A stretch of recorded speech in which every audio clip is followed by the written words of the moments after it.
Okay. अस्सलाम वालेकुम, नमस्कार, आदाब। आज मैं ऐसे शख्सियत से आप लोग सबको इंट्रोड्यूस कराने जा रहा हूँ जो कि इंडिया से दुबई दुबई सऊदी सब जगह घूम चुका है और फ़िलहाल अभी सऊदी अरब में है। तो हम उससे बात करेंगे और जानेंगे उसकी ज़िंदगी के बारे में। तो आइए सबसे पहले हम इंट्रोड्यूस कराते हैं हमारे परमिंदर जी से। परमिंदर जी, आप बताएं अपने बारे में और आप कहाँ से बिलोंग करते हैं। सलाम अलैकुम, नमस्कार। मैं इंडिया उत्तर प्रदेश बलिया ज़िला से बिलोंग करता हूँ और मेरा इंटरमीडिएट तक पढ़ाई हुआ है। आगे मैंने बहुत स्ट्रगल किया, इंडिया में भी बहुत दौड़ धूप किया है, इधर उधर हर जगह, दिल्ली से कलकत्ता, मुंबई, केरला, हर जगह काम किया। और अभी मैं सऊदी अरब में दूसरी दफ़ा आया हूँ। पहली दफ़ा मैं सेटल नहीं हो पाया तो इसलिए चला गया था, अभी दूसरी दफ़ा आया हूँ।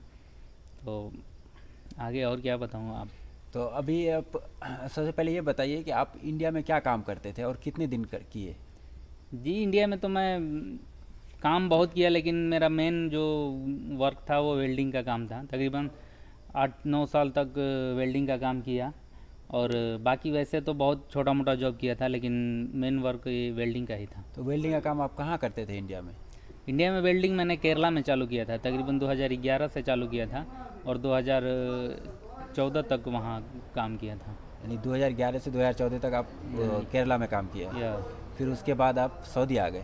फिर जी उसके बाद मैंने मेरे घर वालों ने बोला कि अभी इधर का कमाई से कुछ होने वाला नहीं है, तो इधर उधर करके मैंने 2014 में पासपोर्ट बनवाया और उसके बाद फिर सऊदी आने की तैयारी किया। तो 2016 में मेरा वीज़ा लगा और मैं सऊदी आया था 2016 में। तो सऊदी आप कैसे आए, यानी कोई एजेंट के द्वारा वीज़ा लिए जी या जी, कैसे। एजेंट से वीज़ा लिया था, तकरीबन 80 हज़ार रुपये लगा मेरा वीज़े का। और अच्छा था उस टाइम, एजेंट थोड़ा ही पैसा लिया था उस टाइम, तो 80 हज़ार ज़्यादा नहीं है इंडिया का तकरीबन देखा जाए तो एक तरफ से।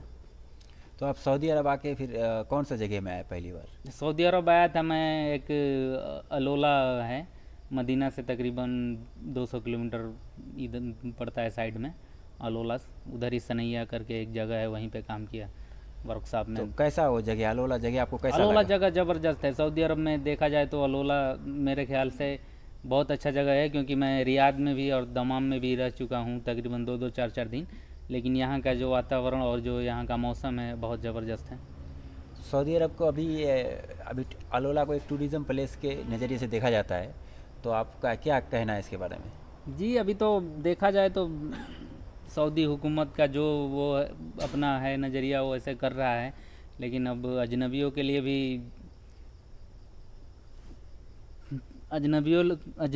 भी थोड़ा बहुत मुश्किल हुआ था बीच में, जब ये कोरोना काल आया था तो लॉकडाउन के दौरान। लेकिन अभी तो फ़िलहाल चल रहा है, अच्छा ही चल रहा है। अब आगे पता नहीं कैसा होगा, देखते हैं। टूरिज़्म होने के बाद अजनबी के लिए अच्छा हो तो हमारे लिए अच्छा है, और अगर अच्छा नहीं हुआ तो फिर जी अच्छा जी, तो इंशाल्लाह अच्छा ही होगा।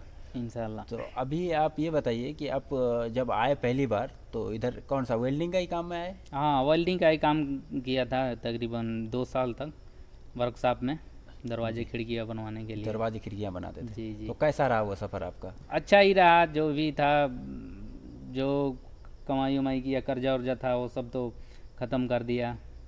जो बैलेंस नहीं कर पाया कुछ भी, सब वो आया पहली बार तो थोड़ा शादी वादी भाई का था, वही सब शादी वादी किए, जो कर्जा लेकर आए थे वो सब भरे। लेकिन पैसा ज़्यादा नहीं था, बस वही खर्चा पानी का ही था ज़्यादा। यानी कि ज़्यादा तनख्वाह आपका नहीं था पहली बार जी जब नहीं, आए जी थे। नहीं, ज़्यादा नहीं था। तो फिर आप क्या यहाँ से फिर खुद मैं चले गए फिर। छुट्टी गया। मेरा गोल यही था कि मेरे को आना नहीं है दोबारा इस जगह पे, मतलब कि उस कंपनी में नहीं आना है, दूसरी जगह मैं ट्राई करूँगा। क्योंकि मैं शुरू से यही सोचता था कि आगे बढ़ना है, आगे और कुछ करना है, थोड़ा मिलेगा उससे ज़्यादा और आगे बढ़ना है। ऐसे ऐसे करते करते मैं काफ़ी जगह घूम चुका हूँ, इसलिए मैं यहाँ से गया और उसके बाद दुबई का वीज़ा ट्राई किया। तो वहाँ मेरा काम हुआ नहीं, क्योंकि एजेंट ने विजिट वीज़ा दे दिया मेरे को।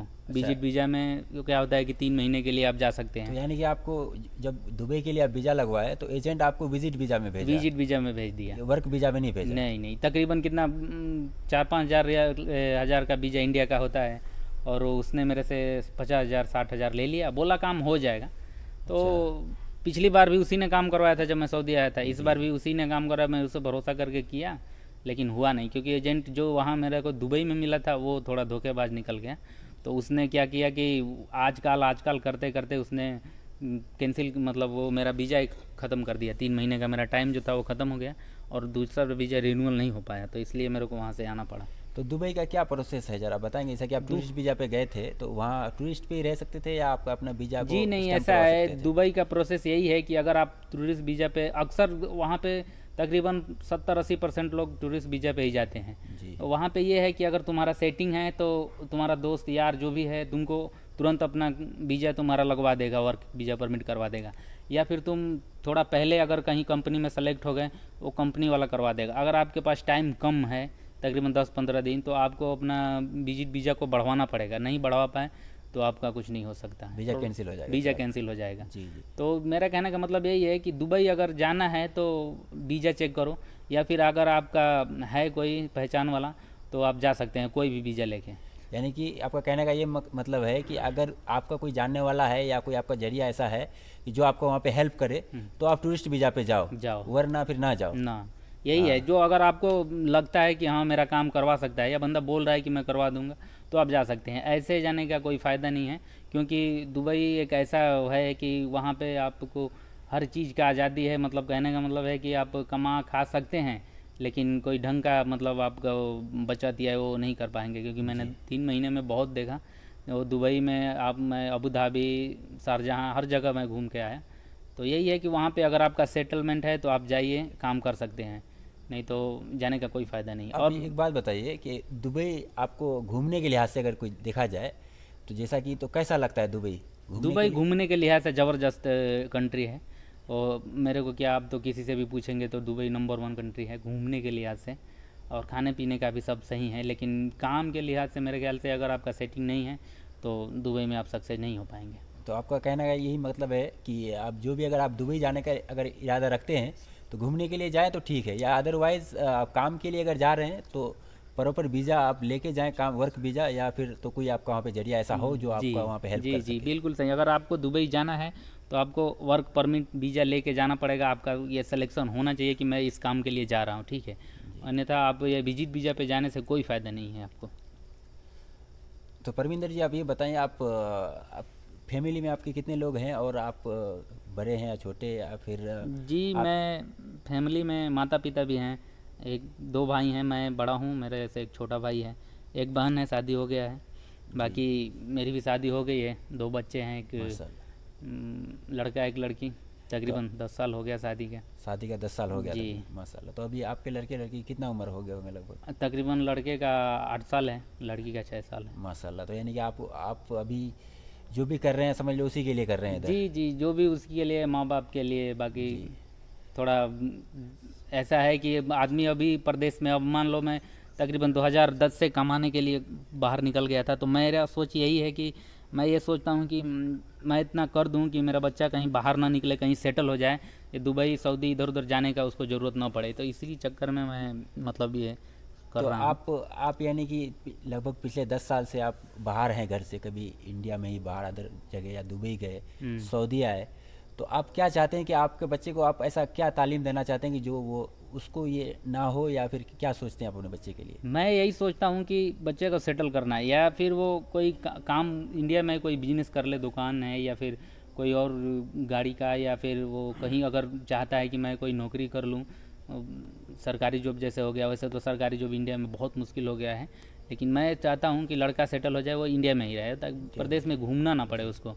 क्योंकि मैं अपनी ज़िंदगी जी के और घूम के मैं देख चुका हूँ, हर जगह जाना, ठंडी गर्मी, और ट्रेन का सफ़र बहुत मुश्किल है। तो इसलिए मैं यही सोचता हूँ कि मेरा बच्चा जो है वो इंडिया में सेटल रहे और ज़्यादा दौड़ धूप ना करना पड़े। तो आपका ये सऊदी का दूसरा सफ़र है जी और नए वीज़े पे आए, जी जी। तो ये सफ़र कैसा रहा और कैसे शुरुआत हुआ इसका? ये सफ़र देखा जाए तो बहुत अच्छा रहा। और शुरुआत क्या, मैं तक जब दुबई से वापस गया था 2019 में, तो मेरे अजीज एक दोस्त हैं, पहली बार जब मैं सऊदी आया था उन्होंने मेरे को बताया था कि एक वीज़ा है, आप आना चाहते हो तो दोबारा आ सकते हैं। तो मैंने कहा कि हाँ जी ज़रूर, क्योंकि मैं बहुत स्ट्रगल किया है यहाँ से जाने के बाद, जो यहाँ कमाई कर रहा था उससे भी वो डाउन हो गया था। तो वहाँ पे गया तो उन्होंने बोला कि आ जाओ, आना चाहते हो तो इसके बाद मैं 2020 में मेरा वीज़ा लगा। तो जी। मैं तो यानी कि आप ये कोरोना से पहले आए हैं सऊदी अरब? जी कोरोना से तकरीबन एक महीना पहले आया था कहा जाए तो। मैं आया कोरोना, उसके 5-10 दिन बाद फ़्लाइट बंद हो गया था। फ्लाइट तो आप इसके लिए लकी हैं आप कि लकी, आप हाँ जी, पहले बहुत पहुंच बहुत गए। बहुत। जी। तो आप क्या बोलना चाहेंगे ये 2020 जो गया अभी, तो इसमें यानी कोरोना की वजह से हर जगह सब हर नौकरी में हर एक इसमें बहुत इफेक्ट पड़ा, तो इसका आपकी ज़िंदगी में आपकी लाइफ में कुछ ऐसा कोई इफेक्ट पड़ा हो? मेरी ज़िंदगी में इस इफ़ेक्ट पड़ा ही है, क्योंकि हर हर देश, हर कंट्री, हर लोग के जीवन में ऐसा इफ़ेक्ट है कि कोरोना ने सबको परेशान कर रखा है। और हम लोग मिडिल क्लास के लिए हैं तो हमारा तो ज़िंदगी में ऐसे ही प्रॉब्लम एनी टाइम रहता है। लेकिन ये कोरोना की वजह से जो 3-4 महीने लॉकडाउन रहा, और उससे मेरा तो इफ़ेक्ट पड़ा ही। जो हम भाई दोस्त इधर उधर प्रदेश में हैं, जितने भी मेरे रिश्तेदार हैं, उनको भी बहुत दिक्कत हुआ। वो लोग गए प्रदेश में, काम नहीं मिला, वहाँ से घर जाना पड़ा, तो बहुत इफ़ेक्ट पड़ा इसकी वजह तो से। ये कोरोना के इसमें बहुत लोगों को इफेक्ट पड़ा है और बहुत लोग का मोरल डाउन हो गया है, तो उसके लिए आप उसको क्या कहना चाहेंगे, उसको दिलासा या हिम्मत देने के लिए? देखिए, दिलासा देने के लिए क्या कह सकते हैं हम लोग, तो किसी को कोई कहने का वो नहीं है। मतलब आदमी कह सकता है कि एक समझदार आदमी की समझदारी के लिए कह सकता है कि अब तो जो होना था वो हो गया। आदमी नया सिरा से स्टार्ट करें। 2020 बीत गया, 2021 का स्टार्टिंग है। तो मैं तो यही सोचा हूँ और करता हूँ और करूँगा कि अब जो होना था वो तो हो गया, तो अब नया सिरा से चालू करते हैं ज़िंदगी को। 2021 को नया सिरा से सजाते हैं, नया बनाते हैं, फिर कहीं और कमाएंगे, करेंगे कुछ। तो आप सऊदी आए, अभी ये सऊदी 2 है आपका, समझ लो। जी जी तो इसमें आपको क्या काम है? वही पुराना काम है या काम अलग है या फिर जी नहीं, पहले बार तो मैं वेल्डिंग के काम में आया था। अभी एल्युमिनियम का काम में आया हूँ। एल्युमिनियम फैब्रिकेटर का काम है। बाकी सही काम चल रहा है। तो एल्युमिनियम का काम, अब पहले वेल्डिंग का काम करते थे, उससे शिफ्ट हुए अपना, जी यानी जी कि प्रोफेशन को शिफ्ट कर दिए, जी वे जी एल्युमिनियम में आ गए, हाँ हाँ जिसको स्लाइडिंग बोलते हैं इंडिया जी में। जी जी। तो आपको कुछ परेशानी या दिक्कत ऐसा कुछ बात हुआ? परेशानी तो है, हर काम के में परेशानी है, क्योंकि प्राइवेट काम में, हर काम में, क्या सरकारी कोई भी काम है, परेशानी है ही। लेकिन कहना चाहिए कि मैं वही बात है, मेरे जो दोस्त थे 2-3, उन्होंने बहुत मदद किया है मेरे को यहाँ आने के लिए भी और काम को मतलब तब्दील करने के लिए भी। तो मेरे को उन्होंने एक छोटे बच्चे की तरह बुक पे लिख के समझाया, पढ़ाया, और कहना चाहिए कि बहुत उनका आभार है कि आज मेरे को अभी अल्हम्दुलिल्लाह कोई दिक्कत नहीं होता है और सब काम सही से चल रहा है। अभी ये आप एल्युमिनियम के सारे काम कर लेते हो जी इधर का? जी जी, एल्युमिनियम का तो सब काम कर ही लेते हैं। तो आपको इतने साल हुआ इधर आके, तो इससे आप क्या कुछ सीखे ज़िंदगी से, कुछ सबक जो हमारे ऑडियंस को बताना चाहेंगे? ज़िंदगी से सबक सीखे भी, नहीं भी सीखे, यही है कि आदमी को हार नहीं मानना चाहिए, जी लड़ते रहना चाहिए। अगर आप आज एक रोटी कमा रहे हैं तो अब सोचिए कि कल मैं दूसरे के लिए भी जाऊंगा, दो करके करूंगा, ऐसे करना चाहिए। मैंने भी बहुत स्ट्रगल किया इंडिया में भी। मैं आपको बताऊं 2010 से इधर उधर गया, ये किया वो किया, हर जगह घूमा। तो मैं अपने में यही बिलीव रखता हूं कि मतलब कि आगे बढ़ते रहना चाहिए, एक जगह पे रुकना नहीं चाहिए। तो अभी तो मैं यही सोच रहा हूं कि अब तो सेटल हो जाना चाहिए, क्योंकि बहुत टाइम हो गया। तो जी, आपका कहने का मकसद यही है कि हार नहीं मानना चाहिए ज़िंदगी हार से। नहीं मानना चाहिए। ज़िंदगी देखिए, बहुत सारा इम्तिहान लेता है, तो बहुत वो बहुत बहुत उसको आपको पार करना ही पड़ेगा। करना ही पड़ेगा ना। आप जी है आदमी, अगर ये भी है कि आदमी सोचता है कि बस मेरा हो गया, ये काम किया, वहाँ पे आके स्थिर हो गया, पकड़ लिया, बस हो गया। लेकिन अब मैं अपने में बिलीव रखता हूँ कि आगे बढ़ते रहना चाहिए। जी जी, आपको ये दिख भी रहा है कि आपने ज़िंदगी से कभी हार नहीं माना। जी जी तो यहाँ से कैसे कैसे करके फिर सऊदी गए, दुबई गए, फिर सऊदी आए, जी तो ऐसा रखना चाहिए ज़िंदगी से। जी। तो आप ये बताइए, आपका कोई हॉबी ऐसा हो जो आपको करने से अच्छा लगता हो? आपका क्या हॉबी है? मेरे को क्रिकेट खेलना और क्रिकेट देखना और उसके बारे में बात करना बहुत पसंद है। बहुत तो मैं क्रिकेट का बहुत बड़ा फ़ैन हूँ, कहना चाहिए तो। जी तो इसलिए मैं यही करना चाहता हूँ, क्रिकेट के बारे में बातें करना, खेलना और सुनना बहुत मेरे को अच्छा लगता है। तो क्रिकेट आप खेलते हैं, आपका फेवरेट टीम कौन सा है, ये बताइए? फेवरेट टीम तो जी इंडिया ही है, इंडिया ही ज़ाहिर सी रहेगी। बात है, इंडिया ही है। हाँ, तो इंडिया में आपका फेवरेट खिलाड़ी कौन सा है? देखिए इंडिया में तो सभी फेवरेट खिलाड़ी हैं, लेकिन फ़िलहाल रोहित शर्मा, विराट कोहली, यही दो। जी, ये दो यानी कि फेवरेट टॉप लिस्ट जी पे है। जी जी। तो अभी इंडिया ऑस्ट्रेलिया का मैच चल रहा है, हम्म। तो उसके बारे में कुछ कहेंगे? जी जो क्रिकेट प्रेमी है उसके लिए? इस बार इंडिया तो जीत रहा है जी। ये पहला मैच हार गया, लेकिन अभी दूसरा टेस्ट चालू हो रहा है 7 जनवरी से, तो जीतेंगे, पक्का जीतेंगे, ये सीरीज भी जीतेंगे। जी जी इंशाल्लाह। तो अभी मान के चलो कोई अगर सऊदी आना चाहता है या उधर है इंडिया में, कोई पढ़ाई कर रहा है, कोई कुछ कर रहा है, तो उसके लिए आप कुछ ऐसा संदेश देना चाहेंगे? जी यही संदेश है कि काम सीखे, कोई अच्छा सा काम, कोई या वेल्डिंग का ही काम सीखे, या फिर ये लकड़ी वाला काम सीख ले, कारपेंटर का काम सीख ले, या फिर एल्युमिनियम का जो मैं कर रहा हूँ, कोई भी काम सीख के आदमी आ सकता है। लेकिन ये है कि हाथ में गुण होना चाहिए कि हाँ मेरे पास ये कला है, मैं कर लूँगा। यानी कि आपका कहने का मकसद यही है कि आप जो भी उधर से अगर आता है तो काम सीख के आए, ऐसे ही ना आ जाए। ऐसे आने से कोई फ़ायदा नहीं है। हाँ, तो कोई भी काम सीख के आए तो वो बेटर है। जी जी। तो चलिए, खैर हमारे ऑडियंस को बोल दीजिए लाइक और शेयर सब्सक्राइब करें हमारे चैनल को। हम सभी दर्शकों से अनुरोध है कि आप हमारे फाजिल दोस्त हसन रजा जी का चैनल को लाइक करें, सब्सक्राइब करें और वीडियो को ज़्यादा से ज़्यादा शेयर करें। कम से कम मिलियन पहुंचाना है भाई को। तो धन्यवाद। Happy new year. Happy new year. साल 2021 बहुत अच्छा जाए सबका, और अपना ख्याल रखें और अपनों का ख्याल रखें। जी धन्यवाद।